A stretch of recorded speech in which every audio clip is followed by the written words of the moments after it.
Hey, I'm Alice. And I'm Jack. Universal Orlando Resort opened to the public this week after being closed almost 3 months due to the coronavirus shutdown. So to celebrate the reopening, we're ranking all the shows at the Universal Orlando Park. We think this is a perfect time to discuss this because sometime in the near future, Universal Studios will be opening their newest attraction. It's a stunt show called the Bourne Stuntacular, based on the Jason Bourne film series. We saw a preview of this new show on the Today Show a few months ago, and it looks really great. But what about the shows that are already offered at Universal Orlando? Well, that's what we're talking about today. We're going to share our thoughts on those. First, let's discuss what counts as a show. We will be ranking all the attractions at Universal Studios Florida, where the primary role of park guests is just to be spectators. There may be some level of audience participation, but for the most part at each of these attractions, the audience is just watching the action. There are some motion simulator rides where guests are sitting in front of a screen, watching a show, maybe even while sitting in actual theater seats in the case of the Jimmy Fallon ride. But because the vehicle seats are moving along with the action in the show, those are really more rides than they are shows. There is, however, one attraction that we are including on the list where guests are sitting in theater seats watching the action on a movie. And the seats do jostle you around a little bit along with the action at some points in the movie. We're including it though because for the most part the seats stay still and for the most part guests are just watching that attraction. So in a park that's known for roller coasters and motion simulator rides, these are 13 attractions where for the most part guests are just watching performances or a movie on a screen. And one final note before we start our countdown. There is one show that we did not go see, and that is A Day in the Park with Barney. We didn't have any toddlers in our group, so we didn't really have an interest. But if you're traveling with young children, then this may be something you want to check out. It's Barney and his friends singing children's songs. But because we haven't been to see that one, we're not including it in our rankings. Alright, number 13 is the Character Party Zone float shows. These street shows happen several times throughout the day. You can find out when in the Times Guide. These shows feature floats from the Universal Superstar Parade. It's an afternoon parade. They pull out into the street in the Hollywood section of the park. The floats include characters from the Dora the Explorer TV show, SpongeBob SquarePants, the Minions from Despicable Me, and the newest one is characters from the Secret Life of Pets films. These shows last about 5 minutes. There are some actual characters appearing in person, but other characters are just animatronics on the floats. And there's dancers that perform to music all around the float. Once the show is over, it's followed by photo ops with the characters and the dancers. You can wait in line and get a nice picture taken. If you've seen the parade, there's really no reason to see any of these shows. It's the same floats, same dancers that are in the parade. And if you go to see these shows, there's no reason to stand along the road waiting for the parade to come. You've seen it all by seeing these shows. But it is a nice photo op. So coming in at number 12 is the interactive wand experience at Ollivanders. This shop is in both Diagon Alley and the Hogsmeade sections of the Wizarding World. And this is a much smaller show. You're taken to a small area, it's a very small group of people, and a wizard will choose an audience member, usually a child, to try out several wands to try to find the perfect one.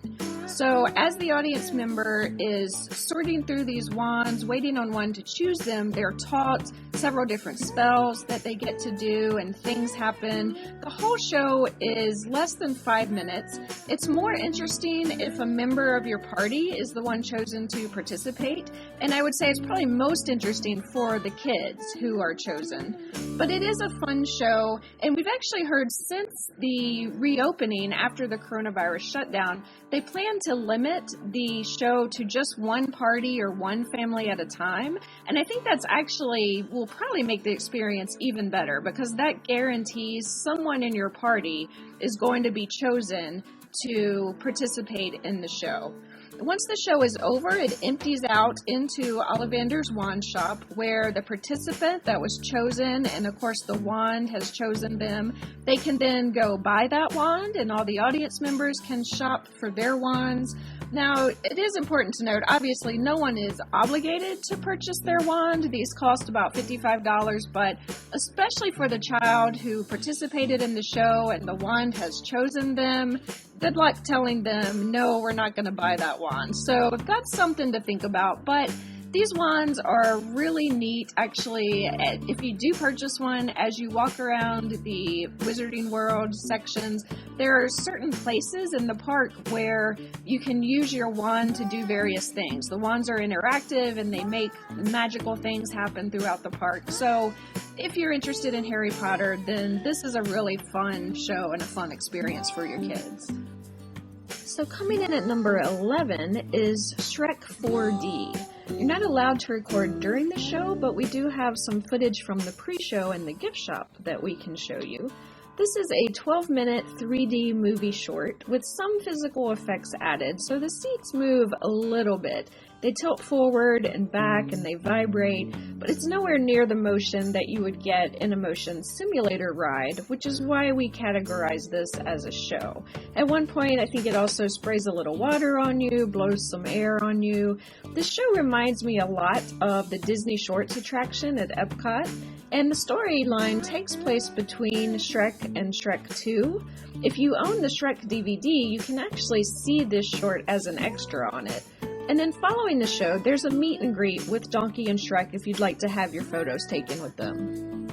Number 10 is Sing It. This is an a cappella music show that takes place on the streets of New York section of the park. The show lasts close to 20 minutes, and it features two a cappella groups. Usually it's guys against girls competing against each other. It's kind of reminiscent of the Pitch Perfect movies, if you've seen those. We aren't playing the music from this show, as we don't want to infringe on any copyrights, but the songs are well-known pop songs that most audience members are able to sing along with. The performers are very talented, but at the end of the day, it is 20 minutes of people singing a cappella and beatboxing, so you already know if that's the kind of thing that would entertain you or not. And at number 9, we have Marilyn and the Diamond Bellas. This is Marilyn Monroe and her Diamond Bellas performing in a lip-syncing and dance show. It lasts about 5 minutes. It's held in front of the Macy's facade on the streets of New York. They perform 2 songs. One of the songs is Diamonds Are a Girl's Best Friend, and they choose one male participant from the audience to sit in the director's chair, and then eventually he dances with Marilyn. And at one point, Marilyn's dress gets blown up by a blast from a subway vent, just like it did in the movie 7 Year Itch. So this is a fun show. It's very short, just 2 songs, and then afterwards there's a photo op with Marilyn and the Diamond Bellas. Coming in at number 8 is Universal Cinematic Celebration. This is the park's nighttime show. It takes place on the lagoon in the center of Universal Studios, Florida. The show uses water fountains as screens to show movie footage, much like World of Color at Disney's California Adventure or Rivers of Light at Disney's Animal Kingdom. Footage is shown from movies that are featured in Universal attractions, and the music scores from these films are playing over speakers. There's also a lot of lighting effects. There's a few times in the show where fireworks are used. This is a really good show to close out your day with, as it recalls scenes from the movies that you've been interacting with at attractions throughout the park all day long. It, again, lasts close to about 20 minutes. It's very well done. However, if your family is tired before park closing and misses this show, all you're really missing is scenes from movies you've probably already watched. It's very cool. Definitely check it out if you're still there at closing. but I'm not sure it's worth going out of your way for, which is why it only ranks at number 8. And number 7 is Celestina, Warbeck, and the Banshees. This is a live musical performance. It features one of the most famous singers in the wizarding world of Harry Potter, Celestina Warbeck, and her backup singers. They perform her original songs, including You Stole My Cauldron, But You Can't Have My Heart. One male audience member is chosen in advance to be a part of the show, and the show does reference the Harry Potter films, but guests who haven't seen the movies will still enjoy these great musical performances, even if they don't get the references. The show lasts about 13 minutes. Coming in at number 6 is The Beat Builders. This show takes place several times a day in the San Francisco section of the park. 4 construction workers take a break from their day job to perform a concert using their tools as percussion instruments. Park guest is chosen to participate, usually as a child, by playing along with them on the cowbell towards the end of the show. And just to give you an idea of what this show is like, we're going to turn on the audio so you can hear just a little bit of this 15-minute performance.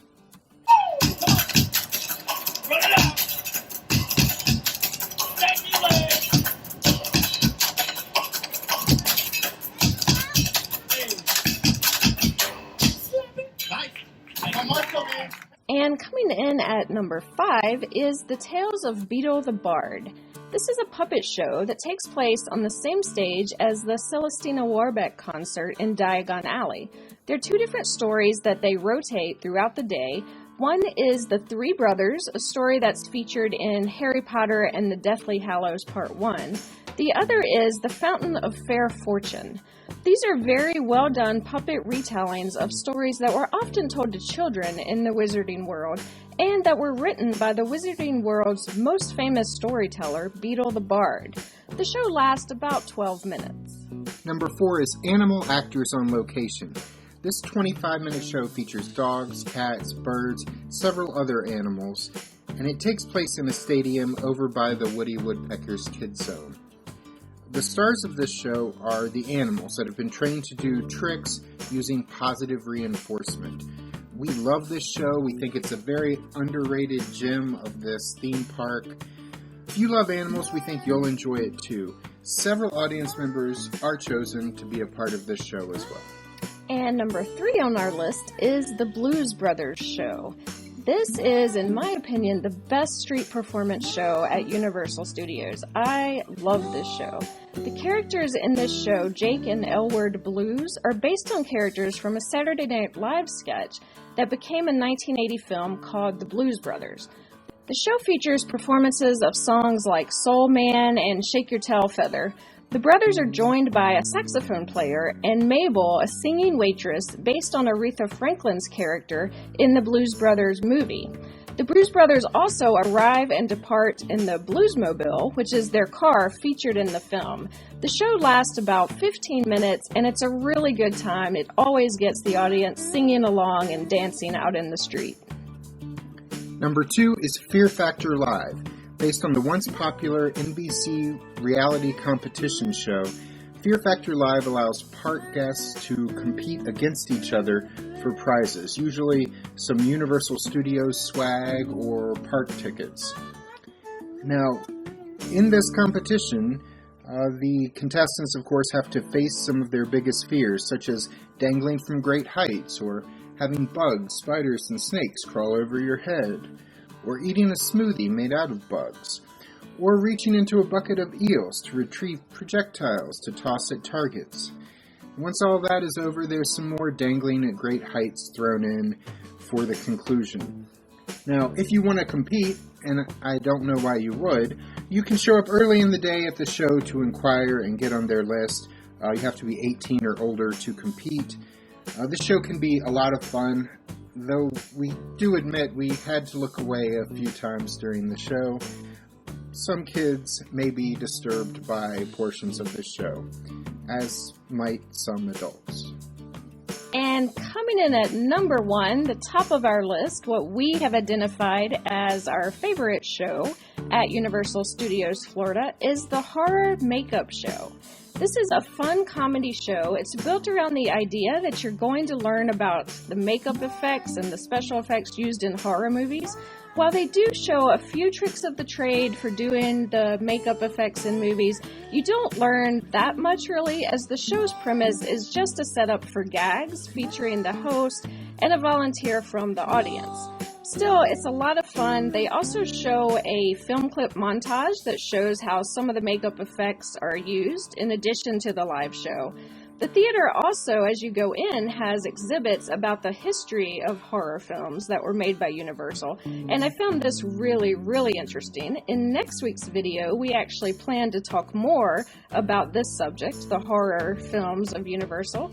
So this show is a lot of fun. Young children may be a bit scared by it, so I would suggest maybe taking them into the entrance and letting them see the displays, see how they react to that, because if that scares them, you probably want to avoid this show. But for the most part, it's much more comedy than it is gruesome, and this was our favorite show at the park. So there you have it. That's our rankings of the shows at Universal Studios Florida.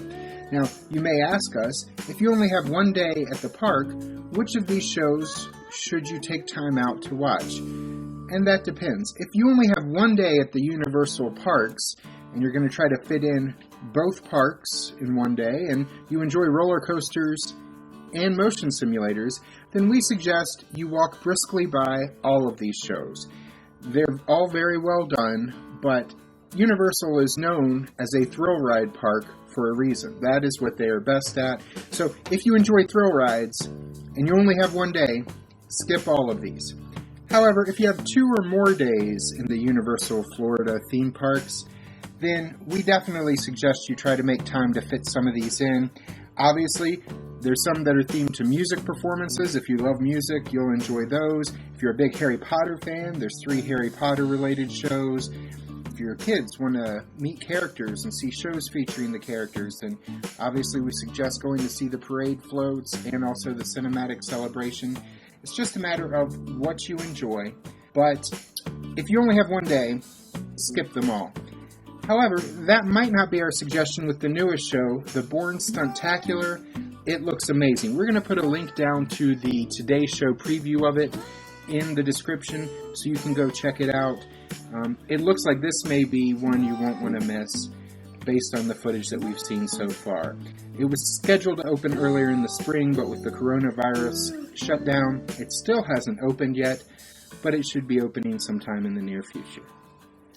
So that's it for this week. What is your favorite show at Universal? Do you agree with our rankings or do you disagree? Let us know in the comments. If you like this video, I hope you'll hit that like button, and if you haven't subscribed yet, then I hope you'll subscribe so you never miss one of our upcoming videos. And we'll see you the next time we're traveling through.